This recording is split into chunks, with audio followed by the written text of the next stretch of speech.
விக்ரம். எனது கட்சிக்காரர் விக்ரம் வந்தப்ப எப்படி இருந்தாரு இங்க இருக்க எல்லாருக்குமே தெரியும். அவர் கூட பழகின சாரி இந்த பக்கம் உங்களுக்கு பார்க்கப்பே தெரியும் அவருக்கு என்னெல்லாம் நடந்திருக்கு கொடுமைன்னு சொல்லிட்டு. பீட் பாக்ஸிங்கிற பேர்லயும் ராப்பிங்கிற பேர்லயும் துப்பி துப்பி துப்பி அவர் மனசு எவ்வளவு கஷ்டப்படுத்திருக்காங்க தெரியுமா சார்? அவ்வளவு கஷ்டப்படுத்திருக்காங்க. இப்ப கூட அவரால சரியா கேட்க முடியாது சார். அவருக்கு என்ன தோணாலுமே உள்ள இருந்து எதை பார்த்தாலுமே பீட் பாக்ஸிங் பண்ற மாதிரி ஒரு பிம்பத்தை உருவாக்கி இருக்காங்க. கேட்கல பின்னாடி வந்து சாரி சார் இதே மாதிரி தான் 5 அடிக்கு மேல என்ன போனாலுமே அவருக்கு பேசுறது கேட்க மாட்டேங்குது. ஒரு நாள் பிக் பாஸ் விக்ரம் நீங்க வாங்கன்னு கூப்பிட்டாரு. அவர் போகல. அது கூப்பிட்டு அவர் அந்த அடி அடிச்சாரு சார். காரணம் அவர் கிடையாது. அவருக்கு ஏற்பட்ட மன உளைச்சல். அது காரணம் எதிர்க்கட்சி தான் சார். அவர் பரோட்டா பார்சல் கட்டின மாதிரி இருக்குதுமா. அவர் காது என்ன ஆச்சு அவருக்கு? சார் இவங்க இல்ல அவங்க என்ன சொல்லிருக்காங்கன்னா உங்க காது அடிபட்டிருக்கு அப்படின்னு கேக்குறாங்க. நான் சொல்லிடுறேன் சார். அவருக்கு என்ன ஆச்சுன்னா காதுல கேட்டிருக்க பக்கத்துல வந்து கடலோடி கடலோடி கடலோடி ஓடி ஓடி போன இவரையும் கூப்பிட்டு பேசி காது அப்படி ஆக்கிட்டாங்க சார். ஒவ்வொரு தடவையும் சார் நாங்க ஒத்துக்கிறோம் சார். மீனவ சமுதாயம் எங்களுக்கு ரொம்ப பிடிக்கும். கதவை திறந்தா கடல் இதெல்லாம் ஒத்துக்கிறோம் சார். எத்தனை தடவை சார்? சாரி சார் எமோஷன் ஆயிட்டார். விக்ரம் எமோஷனல் ஆவாதீங்க. நாங்க டேபிள் எடுத்து வந்து அந்த பக்கம் சார் சொல்லுங்க சார். எமோஷன் ஆயிராத சொல்றேன். பக்கம் போட முடியாது. ஒண்ணு நீங்க திரும்பி நில்லுங்க. எங்க எது பேசினாலும் இப்படி காட்டினா நாங்க என்ன இது செட் மாத்த சொல்றீங்களா? Sorry sir. ஒவ்வொரு தடவையும் கதவை திறந்தா கடல் இந்த பக்கம் போன இங்க சார் இங்க இருக்க மக்கள் எல்லாருக்குமே தெரியாது. எவிடன்ஸா வர்றப்ப சொல்றேன் சார். பாடலாம் சார். துப்பலாமா? பாட்டை பத்தி எவ்வளவு விஷயங்கள் இருக்கு. எவ்வளவு புனிதமான விஷயங்கள் இருக்கு. எங்க சார் சாப்பிடுறப்ப எப்படி சார் கேட்பாங்க? பனானா தான் சார். என்ன சார் இது? கிச்சன்ல போய் வலிக்கு எத்தனை பேர் விழுந்திருக்காங்க சார்? இன்னைக்கு நேத்து இருந்த 2 பேர் இன்னைக்கு இல்ல சார். காரணம் அவங்க தான்.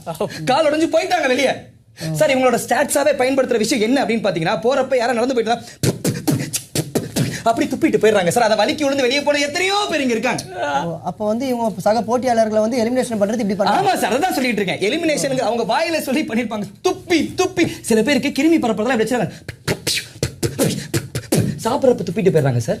இதுல பல பேருக்கு டிசென்ட்ரியா இருக்கு. ஏன் இங்க இருக்க சில பேரே கூட நேத்து போய் டாக்டரை பார்த்துட்டு வந்திருக்காங்க. யுவரானர் இது என்னப்பா? இது வந்து ஏதாச்சும் வியாதியா சார்?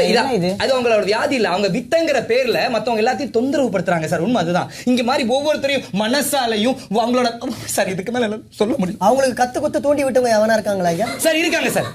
எஃப்ஜேன்னு ஒருத்தர் இருந்தார் சார். பிரவீன் சார் கத்து கொடுத்தவங்க வாயிலே போய் துப்புனனால பிரவீன் ஒருத்தர் வெளியே போயிட்டார் சார். அவரு வாயில துப்புனா? ஆமா சார். இப்படி அப்படின்னு துப்புறப்ப இப்படியான அப்படின்னு துப்பி அப்ப போன வரதா இப்ப வரல சார். சார் எஃப்ஜேங்கிற ஒருத்தனை பார்த்தா ஊரே ஓடி போங்க சார். ஆனா இந்த பொண்ணு கத்து கொடு அவன் இந்த பொண்ணை பார்த்தா ஓடி போறான் சார். இந்த மாதிரி நிகழ்வு தான் இங்க நடந்துகிட்டு. அப்ப அதற்கு முன்னாடி அந்த வீடு ஃபுல்லா துப்புனது அவன் தான் சார். அது இன்னும் அதையும் நோட் பண்ணி வச்சுக்கோங்க சார். கானா வினோத் ஒருத்தர் இருப்பார் சார். அவர் என்ன பாடுற எல்லாரும் கண்ணிலையும் விரல் விட்டு ஆட்டுற மாதிரி அவரு கண்ணிலே போய் கடலோடினா அப்படின்னு பாடி அந்த மனுஷனே ஒரு மாதிரி ஆயிட்டான் சார். கொஞ்ச நாள்ல எனக்கு ஒரு மாதிரி வேணும்னு சொல்லிட்டு 2 தடவை கன்ஃபெஷன் போய் தலையில அடிபட்டுருக்குன்னு சொல்லிட்டு வந்தாங்க சார். அங்க doctor sir lawyer Sabarinathan sir உங்க கட்சிக்காரர் பேசணும்னா அதுக்கு முன்னாடி சத்திய பிரமாணம் எடுக்கணும். சாரி சார் அவர் காது அடிபட்டனால கேட்கல. சத்திய பிரமாணம் எடுத்துட்டு தான் பேசணுமா? காது கேட்கும். நார்மலா பேசாதீங்க. ஃபர்ஸ்ட் ஓபனிங் ஆர்குமென்ட் முடிச்சிருங்க. இதான் எங்களோட ஓபனிங் ஸ்டேட்மெண்ட். அவரை பத்தி நான் ஒரு சில வார்த்தைகள் கேட்க நினைக்கிறேன். சத்திய பிரமாணம் எடுத்துக்கோங்க ப்ளீஸ். குமாஸ்தா நிறைய பேசுறாரு. கை நீட்டுங்க.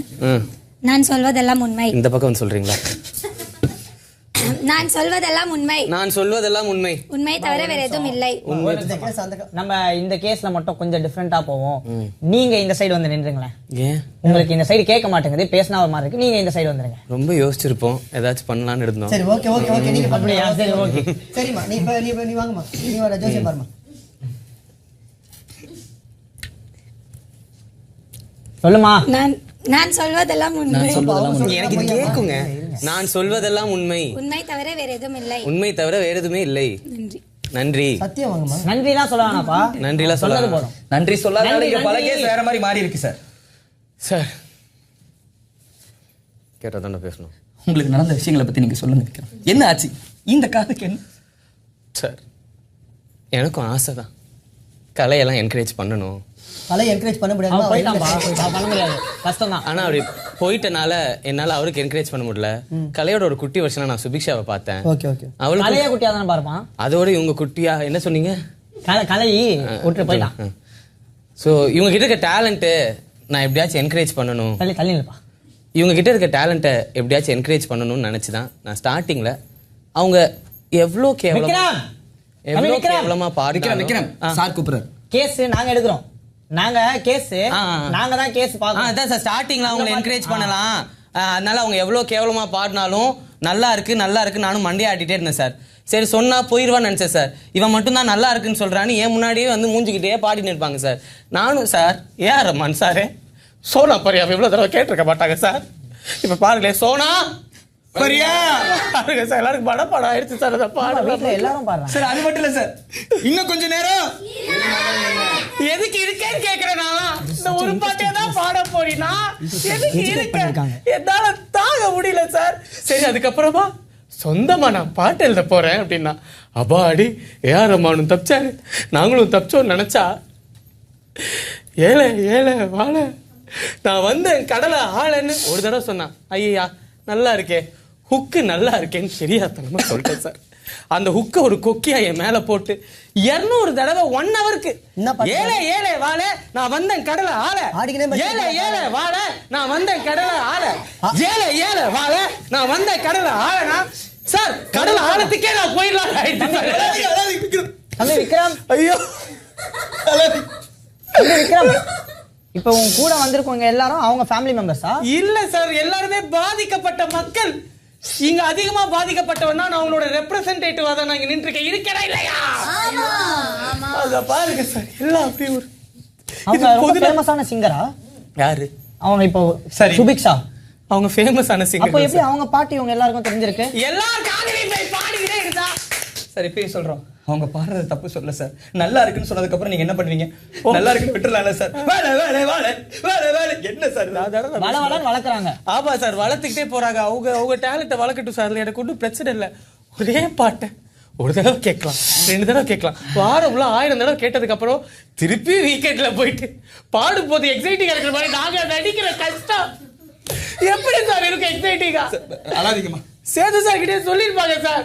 ஐயோ இந்த பொண்ணு பாடலடா விடாது தயவுசெய்து ஆரம்பத்திலே கேட்டு நாங்கெல்லாம் எந்திரிச்சு ஐயோ புதுசா கேட்கறோம் நான் கேட்டதே இல்லை பாட்டை இப்பதான் லான்ச் பண்ற மாதிரி நாங்க ஒரு நடிக்கிறோமே வாரம் ஃபுல்லா கேரக்டர் கொடுத்தா கூட நடிக்காத ஒரு கூட்டம். அந்த வீக்கெண்ட் ஆனா அந்த 5 நிமிஷத்துக்கு எவ்வளவு நடிக்கூடிய எங்களுக்கு மட்டும்தான் சார் தெரியும். ஆனா அவ்வளவு நடிச்சு அவங்க மனசு புண்படக்கூடாது நாங்க இருக்கும் போது என் காது புண்பட்டாலும் பரவாயில்லன்னு அவங்க பண்ற அந்த கொடுமைகளை என்னால தாங்க முடியல. அதனால இந்த வழக்கு கொடுத்துருக்கேன். இதுக்கு ஒரு சரியான தீர்ப்பு நீங்க கொடுப்பீங்கன்னு நான் அவங்க 2 பேரையும் நம்புறேன் சார். ஒரு எவிடன்ஸ் அப்புறமா போயிடலாமா கிறிஸ்பர் இல்லையா ஒரு எவிடன்ஸ் இங்க வைக்கிற சார். அப்புறமேல் கொடுப்பாரு. அவர் காதுல இருந்து எடுத்த பஞ்சுல இருந்து அந்த ரத்தங்கள் எல்லாம் இது ஜிஹெச்க்கு அனுப்புறீங்களா பாஸ்டர்? பீட்ரூட் ஜூஸ் இல்லங்க ஆமா எல்லாத்தையும் நீங்க பார்க்க கூடாது. பீட்ரூட் ஜூஸ் மாதிரி தான் இருக்கு. காதே இல்லல இதுல. காது இல்ல. ஒரு நிமிஷம் காட்டுப்பா. நீங்க முடிச்சு கை விட்டு பார்க்கிறதுக்கு தான் கேக்குறோம் சார். கை விட வேணாம். சர்ச்சஸ் அதெல்லாம் பண்ணக்கூடாது சார். இது பார்க்க எனக்கு ஏதோ ஜூஸ் மாதிரி தான் சார். இது போஸ்ட் மார்ட்டத்துக்கு அனுப்பு. போஸ்ட் மார்ட்டத்துக்கு சார் அது இல்ல சார். சார் ஆமா சார் அதை கொடுமா காட்டுமா இருப்பா சார். பிளட் டெஸ்ட் கண்டுக்கணும் சார். ஃபர்ஸ்ட் அவரது தானான்னு பார்க்கணும் sir. DNA test blood test தான் ஏதோ ஒன்று அனுப்புப்பா. அந்த ரத்தத்தை ஏதோ பிளட் டெஸ்ட்டுக்கு அனுப்புப்பா. இல்ல இது ரத்தம் இல்ல. ரத்தம் இல்லையா? நீ குமாஸ்தாவே இல்லாத வை அங்க. நல்லா இருக்கா? அவ்வளவுதானாப்பா?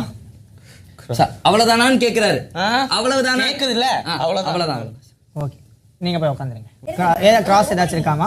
இங்க உட்கார கூடாது. அது நேத்து வித்யாபதி ஓப்பனிங் இருக்குல்ல. ஓப்பனிங்